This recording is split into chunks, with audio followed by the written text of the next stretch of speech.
Infrastructure के लिए जब इतने सारे काम होते हैं तो उसका बहुत मल्टीप्लायर इफेक्ट होता है। इंफ्रास्ट्रक्चर के निर्माण में जो रॉ मटेरियल लगता है उसे मैन्युफैक्चरिंग इंडस्ट्री को बल मिलता है। सीमेंट का काम हो, स्टील का काम हो, ट्रांसपोर्टेशन का काम हो, ऐसे हर सेक्टर को इससे फायदा होता है। इंफ्रास्ट्रक्चर विकास का सीधा लाभ हमारे नौजवानों को होता है, उन्हें ज्यादा रोजगार मिलते हैं। आंध्र प्रदेश के भी हजारों युवाओं को इन इंफ्रा प्रोजेक्ट से रोजगार के नए मौके मिल रहे हैं। మిత్రులారా, ఇంత భారీ స్థాయిలో మౌలిక వసతులు అభివృద్ధి జరగడం వల్ల ఆర్థిక వ్యవస్థలో మల్టీప్లయర్ ఎఫెక్ట్ ఏర్పడుతుంది. నిర్మాణ రంగంలో కావలసిన రా మెటీరియల్స్, సిమెంట్ అయినా, స్టీల్ అయినా, రవాణా వంటి రంగాలకు గణనీయమైన డిమాండ్ ఏర్పడుతుంది. దీనివల్ల తయారీ పరిశ్రమలకు బలం ఏర్పడుతుంది. ఈ పరిశ్రమల ద్వారా మన యువతకు నేరుగా ఉద్యోగ అవకాశాలు పెరుగుతాయి. ఆంధ్రప్రదేశ్లో వేలాది మంది యువకులకు ఈ ప్రాజెక్టుల వల్ల సరికొత్త ఉపాధి అవకాశాలు కూడా లభిస్తాయని తెలియజేస్తున్నాను. साथियों, मैंने लाल किले से कहा था कि विकसित भारत का निर्माण गरीब, किसान, नौजवान और नारी शक्ति इन 4 पिलर्स पर होगा। एनडीए सरकार की नीति के केंद्र में 4 पिलर सबसे अहम है। हम विशेषकर किसानों के हितों को बड़ी प्राथमिकता देते हुए काम कर रहे हैं।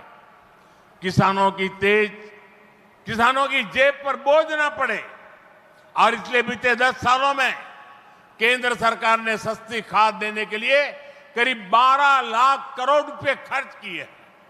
हजारों नए और आधुनिक बीज भी किसानों को दिए।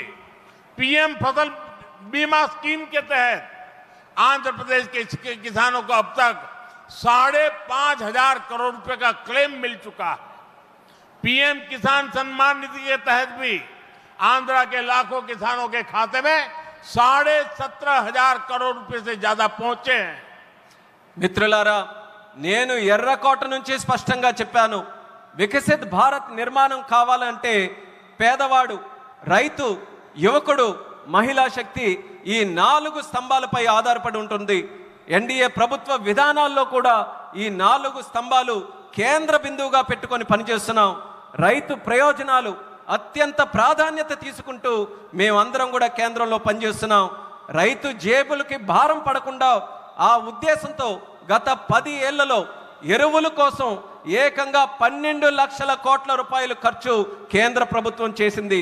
1000కి పైగా సరికొత్త మరియు ఆధునిక విత్తనాలు కూడా రైతులకి అందించబడ్డాయి.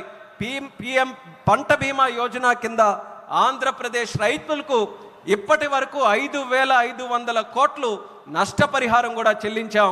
పీఎం కిసాన్ సమ్మాన్ నిధి ద్వారా లక్షలాది మంది ఆంధ్రప్రదేశ్ రైతుల ఖాతాల్లో 17,500 కోట్ల వరకు వాళ్ళందరికీ కూడా నిధులు జమ చేశామన్నది గర్వంగా తెలియజేస్తున్నాను. साथियों, आज पूरे देश में सिंचाई के प्रोजेक्ट्स का जाल बिछाया जा रहा है। रिवर लिंकिंग का काम भी, उसका अभियान भी शुरू किया गया है।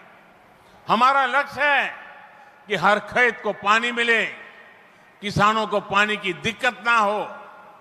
यहां नई सरकार बनने के बाद पोलवरम प्रोजेक्ट में भी नई गति आई है। आंध्र प्रदेश के लाखों करोड़ों लोगों का इस प्रोजेक्ट से जीवन बदलने वाला है। पोलवरम प्रोजेक्ट तेजी से पूरा हो, इसके लिए केंद्र के एनडीए सरकार से राज्य सरकार को पूरी मदद दी जा रही है. మిత్రులారా, దేశవ్యాప్తంగా ఇరిగేషన్ ప్రాజెక్టులు నిర్మిస్తున్నాం. అలాగే నదుల అనుసంధాన కార్యక్రమం కూడా మేము ప్రారంభించాం. మా లక్ష్యం ప్రతి పొలానికి నీరు అందించాలి, రైతుకి నీటి సమస్య అనేది రాకూడదు. ఇప్పుడు రాష్ట్రంలో ఎన్డీఏ ప్రభుత్వం ఏర్పడిన తర్వాత పోలవరం ప్రాజెక్టు పనుల్లో కూడా వేగం మరింత పుంజుకుంది.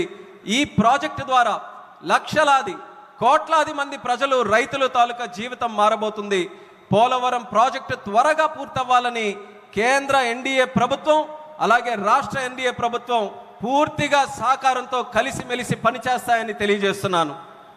साथियों, आंध्र की धरती ने दशकों से भारत को स्पेस पावर बनाने में बहुत बड़ी भूमिका निभाई है. श्रीहरिकोटा से जब जब कोई मिशन लॉन्च होता है तो कोटि कोटि भारतीयों को गर्व से भर देता है। करोड़ों भारतीय नौजवानों को यह क्षेत्र स्पेस के प्रति आकर्षित करता रहा है। अब आज देश को, हमारे डिफेंस सेक्टर को मजबूत करने वाला नया संस्थान भी मिला है। कुछ देर पहले हमने डीआरडीओ की नई मिसाइल टेस्टिंग रेंज की आधारशिला रखी है। नागया लंका में बनने जा रही नवदुर्गा टेस्टिंग रेंज मां दुर्गा की तरह देश की डिफेंस पावर